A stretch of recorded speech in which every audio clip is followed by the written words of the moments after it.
The three stages of your mind. Stage 1, the normal mind. In the normal state of mind, your mind is working in various directions. It is functioning as it usually does, which means it is bouncing from one idea and thought to the next. In fact, this is quite abnormal activity for the brain because it needs to focus on a lesser amount of ideas if it is to be successful in resolving problems. Stimuli from all over the place are coming in at the brain. When something new stimulates your mind, it moves from its previous thought to the new one. Although you feel like you are completely in control of yourself during this type of brain function, you likely aren't. You have very little control over the way that you behave and think during this type of situation. Not only do your thoughts move from one thing to the next thing quickly, but your physical being is doing the same thing too. Your emotions follow suit too. An example of this type of brain activity can be as simple as seeing a child playing. If you see that child while you are driving, your mind goes from control of the vehicle to the child.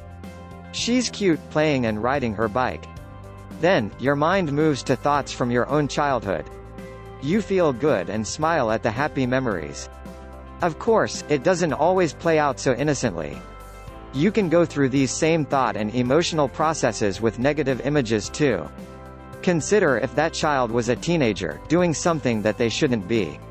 Now, you are wondering about your own children, what they are doing that you don't know about. And, your emotions follow you too, with thoughts that are fearful and tense. In a negative situation, you are likely to become distracted by the thoughts playing through your mind, which then directly impacts the way that you drive your vehicle. Perhaps you run a red light or, you narrowly miss a car accident. As you can see, in your normal state of mind, your emotions as well as your physical being are at stake. Each plays their own role in the outcome of these events. Often, stresses build up during this process, and since it is our normal state of mind, they pile on over time. You can find yourself unable to concentrate on anything, and over time you can have trouble balancing all that you have to do in your everyday life. For the most part, your normal way of thinking may be one of the worst things that you can do for yourself. Stage 2, concentration. When you enter into concentration, you enter into the first state that will lead you to meditation. Yet, don't confuse concentration with meditation. It's very much something quite different. During the second stage of meditation, you can begin to get control of your mind. When you learn to keep yourself in this type of mind frame, chances are good that you'll improve the quality of your life considerably. In concentration, your goal seems simple, but it actually quite difficult to master to any amount of degree. You need to concentrate on one sole thing or object. To be successful, you need to keep your mind focused on that one thing and not distracted by any type of diversion that happens to spring up. Focus on it, without allowing your mind to wander. It's very difficult, actually. During concentration, although the process of focusing on one element is simple enough, the problem is the mind's ability to trick you back into its normal state of being. By pulling off the actually concentration topic and focusing on another, it pulls you back. For example, if you need to concentrate on a paper for school, you could be sitting down thinking and working. You'll allow your mind to focus and relax on the topic at hand. You think to yourself about the topic and can really clearly see what it is. Then, you think of what your teacher had to say about the paper. That leads to thoughts of what your friend said next to you while the teacher was talking. Within a matter of minutes, you are thinking about something completely different than the original thought.